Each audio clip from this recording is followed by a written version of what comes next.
बोलो वृंदावन बिहारी लाल की जय। जय जय श्री राधे श्याम। जय जय श्री राधे श्याम। बोलो स्वामी राम सुखदास जी महाराज की जय। 5वां अध्याय 26वां श्लोक। काम क्रोध से समर्था रहित जीते हुए मन वाले और स्वरूप का साक्षात्कार किए हुए सांख्य योगियों के लिए सब ओर से शरीर रहते हुए अथवा शरीर छूटने के बाद निर्वाण ब्रह्म ही परिपूर्ण है। कि शरीर के रहते हुए भी उनकी ब्रह्म में स्थिति है और शरीर छूटने के बाद भी निर्वाण ब्रह्म परिपूर्ण है। निर्वाण ब्रह्म में ही उनकी स्थिति है।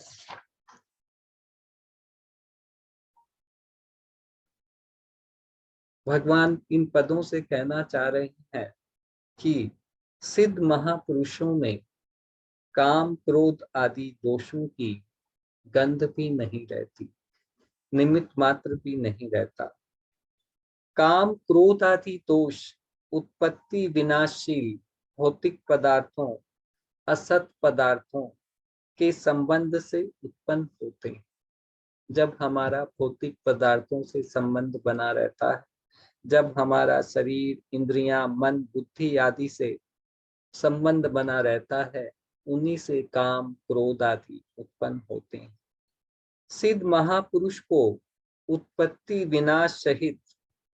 विनाश रहित सत तत्व में अपनी स्वाभाविक स्थिति का अनुभव हो जाता है।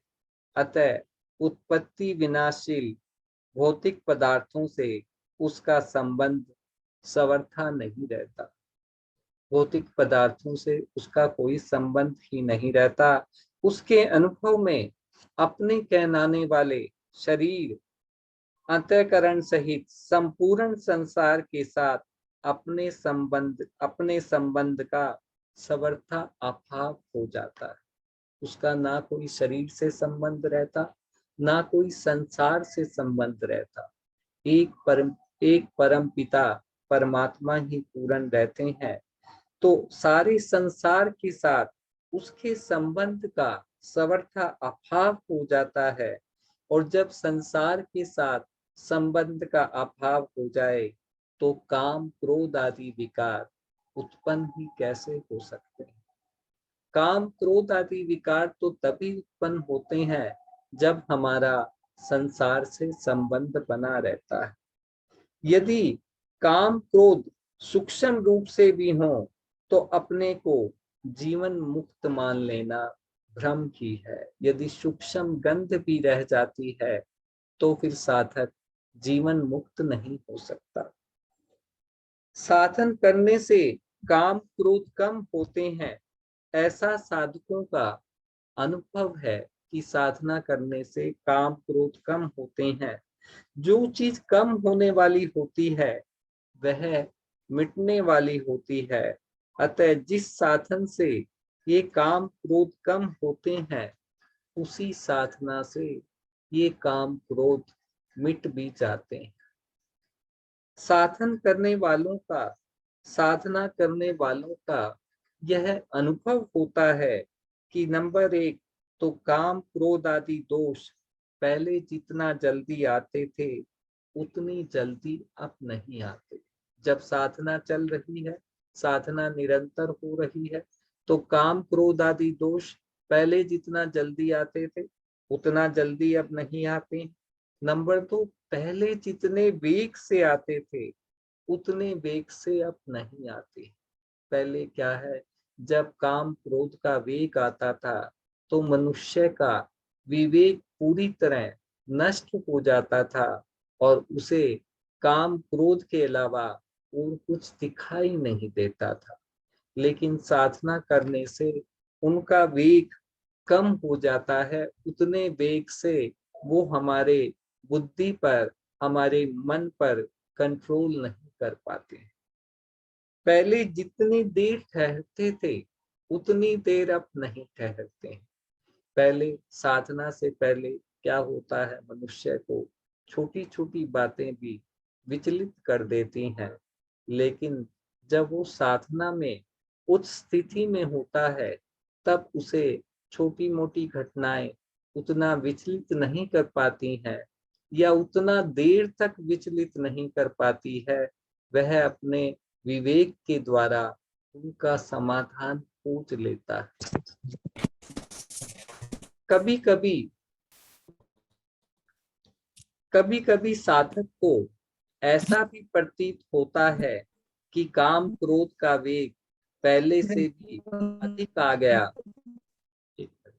अनम्यूट हो गया किसी का।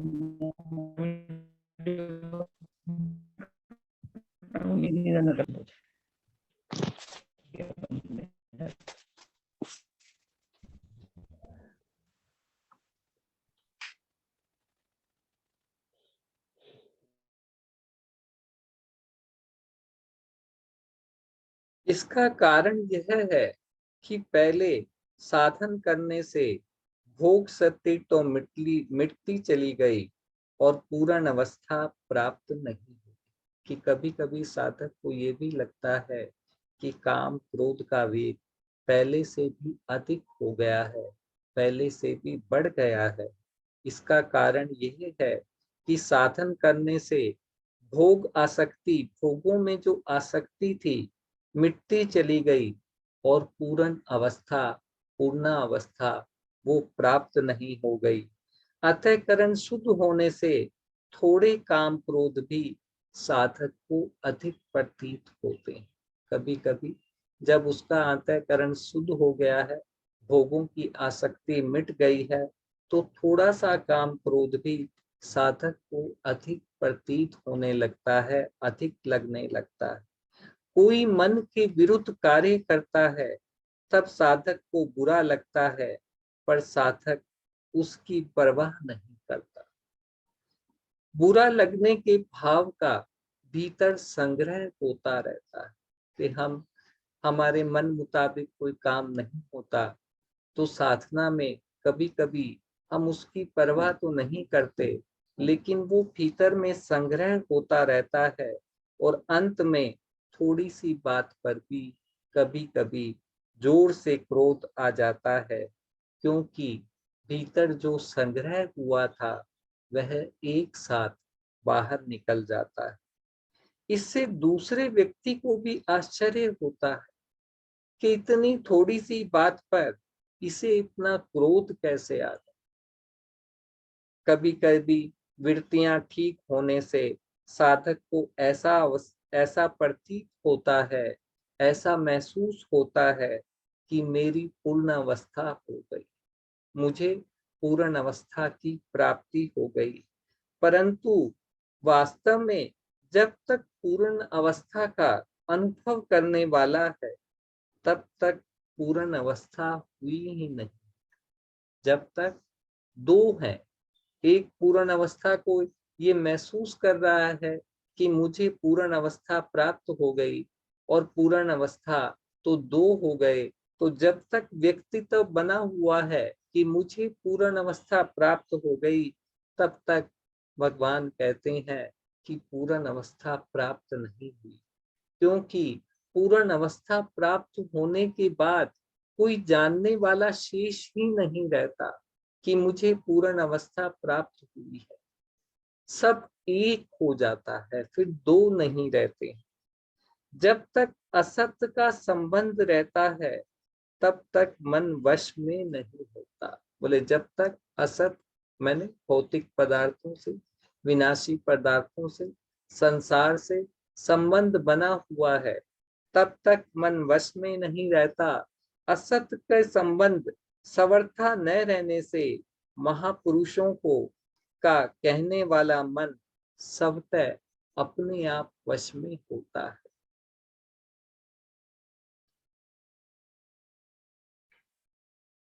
जिस उद्देश्य को लेकर मनुष्य जन्म हुआ है और मनुष्य जन्म की इतनी महिमा गाई गई है, उसको उन्होंने प्राप्त कर लिया है। अपने वास्तविक स्वरूप का बोध हो जाने पर जो महापुरुष मनुष्य जन्म, स्वामी जी ने इस बात पर बहुत जोर दिया है कि हमें मनुष्य जन्म इसीलिए प्राप्त हुआ है कि हम परमात्मा को प्राप्त कर लें। ये मनुष्य जन्म इसीलिए मिला है।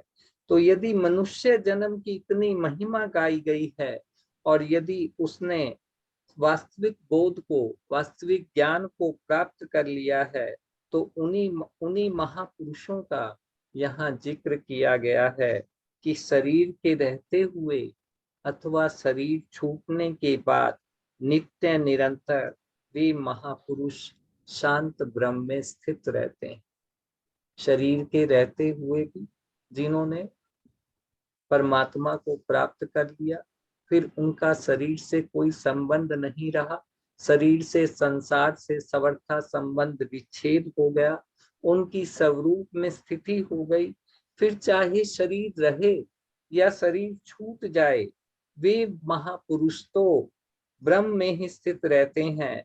जैसे भिन्न भिन्न क्रियाओं को करते समय साधारण मनुष्यों के शरीर की स्थिति की मान्यता निरंतर रहती है, कि शरीर में स्थिति की मान्यता, साधारण मनुष्य जो है अलग अलग कार्य भी करता है तो भी वह अपने शरीर में स्थित रहता है, अपने शरीर की सत्ता उसकी बनी रहती है कि मैं कर रहा हूँ। साधारण मनुष्य की शरीर की मान्यता निरंतर रहती है, ऐसे ही अलग अलग कार्य करते हुए महापुरुषों की स्थिति निरंतर एक ब्रह्म में रहती है। हमारी साधारण मनुष्यों की स्थिति मैं हूं के भाव में रहती है कि मैं कर रहा हूं, मेरे द्वारा हो रहा है। हमारा सारा शरीर का संचालन हमारी मैं हूं की एक एक अभिमान से युक्त होकर रहता है।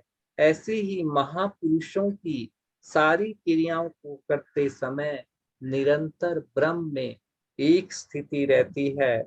उनकी इस स्वाभाविक स्थिति में कभी थोड़ा भी अंतर नहीं होता, क्योंकि जिस विभाग में क्रियाएं होती हैं उस विभाग से उनका कोई संबंध ही नहीं रहा।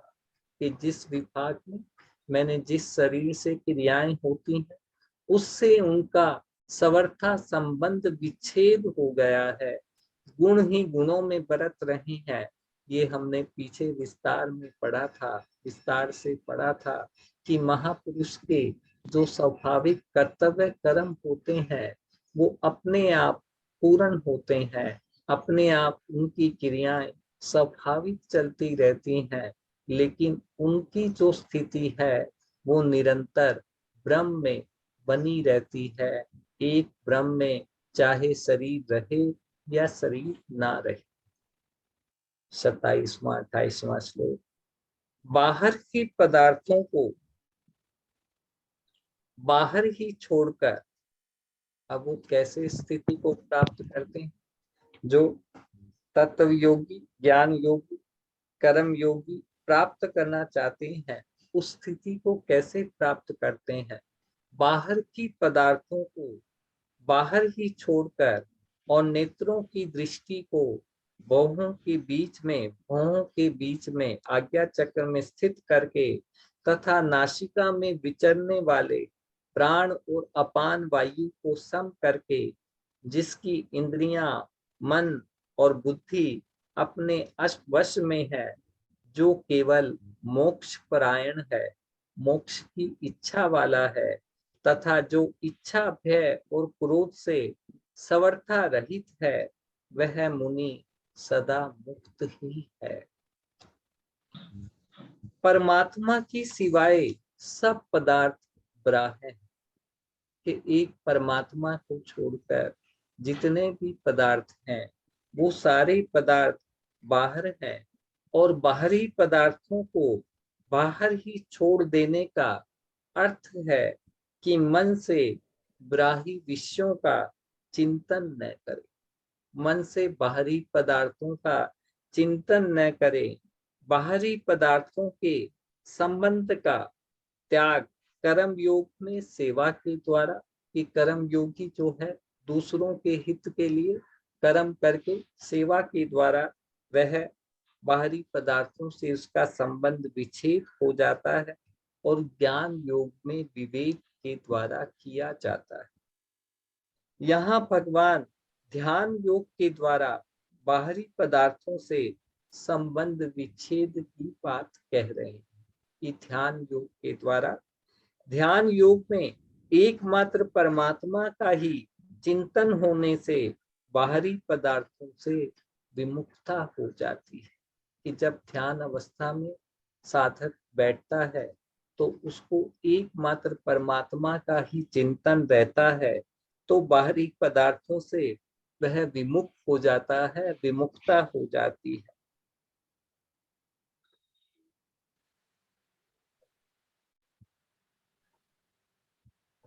वास्तव में बाहरी पदार्थ बाधक नहीं है, बाधक है इनमें राग पूर्वक माना हुआ संबंध।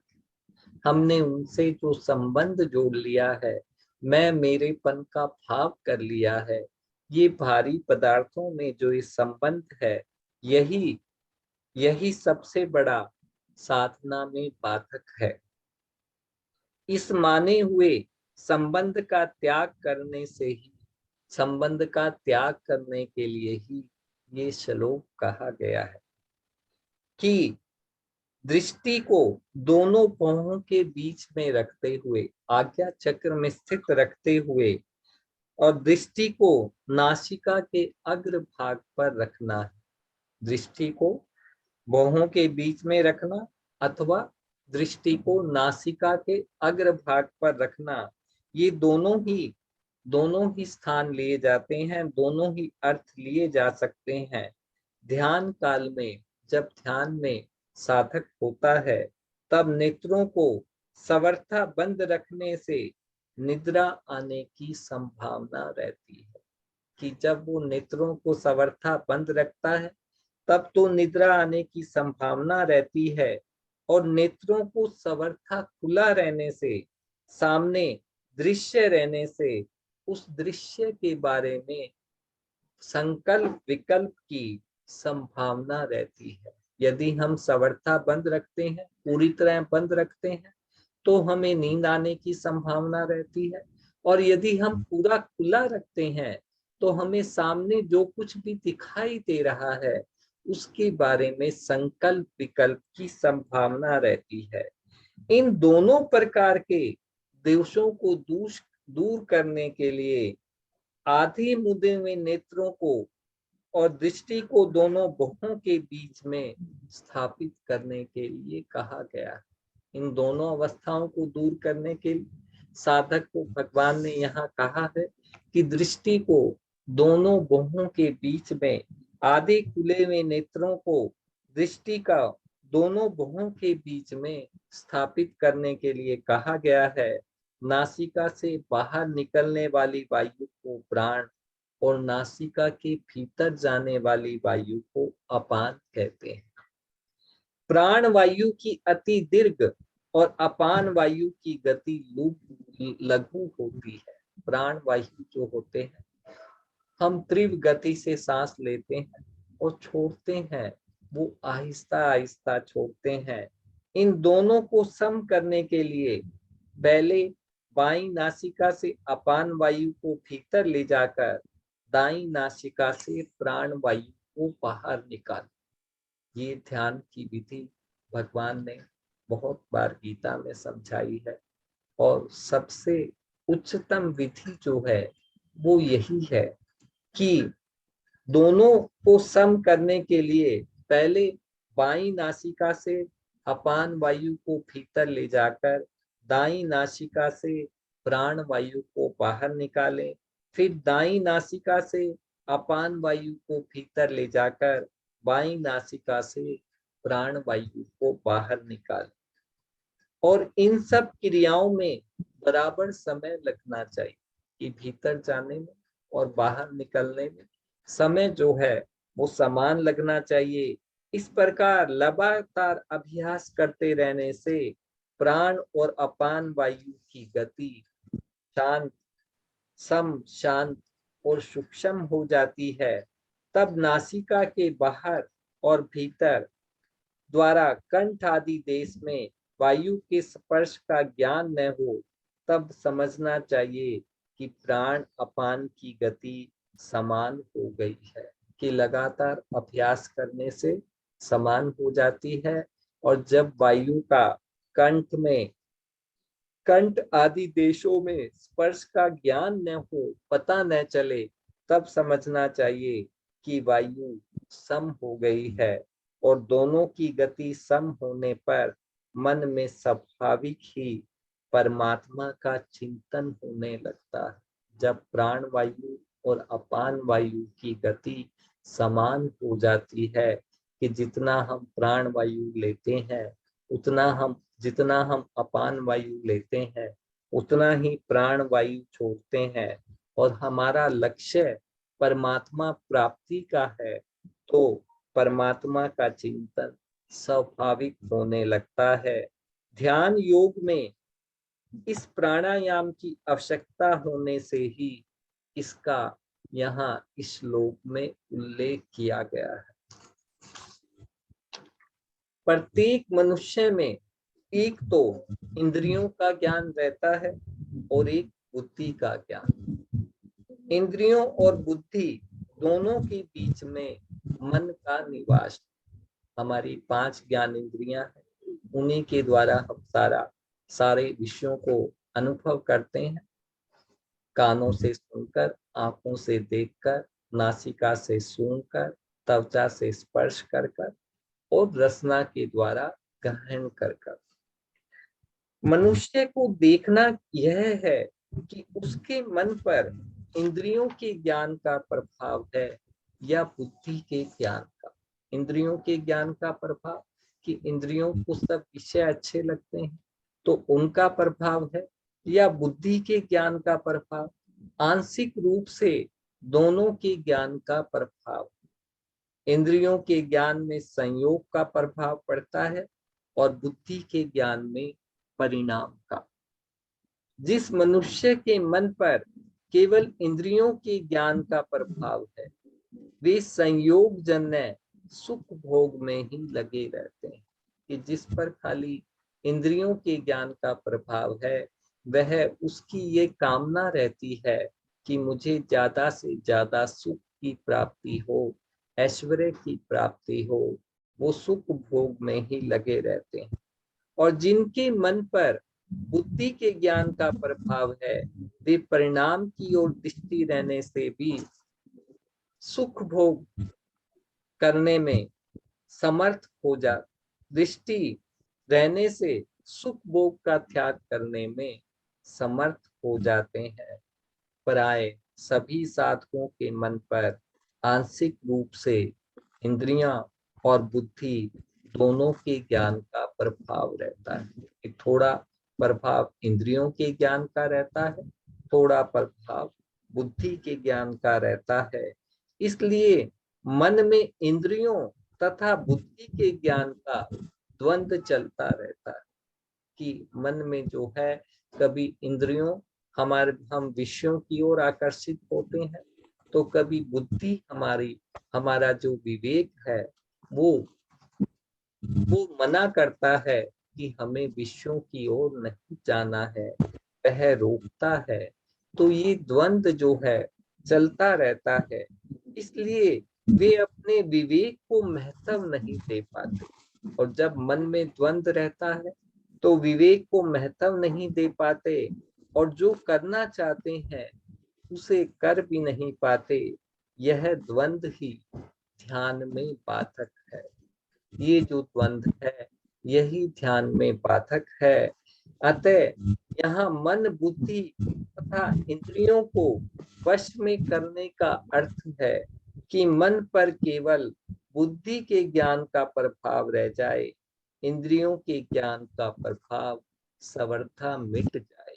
कि हमारे मन पर जो है खाली बुद्धि के ज्ञान का, खाली विवेक का वो प्रभाव रह जाए, और जो हमारी इंद्रियां हैं जो हर समय विषयों को खोजती रहती हैं, सुख की कामना में रहती हैं कि मुझे ये वस्तु प्राप्त हो जाए, मुझे ये स्थिति प्राप्त हो जाए, वो प्रभाव जो है वो नहीं रहना चाहिए, वो सर्वथा मिट जाए, तो हमारा विवेक सर्वथा जागृत रहता है और धीरे धीरे हमारा संसार से संबंध टूट जाता है।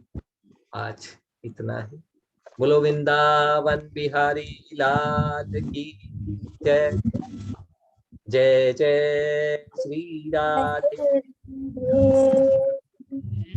राधे। जय जय श्री राधे श्याम। बोलो स्वामी राम सुखदास जी महाराज की जय। सबको राम राम, सबको राम।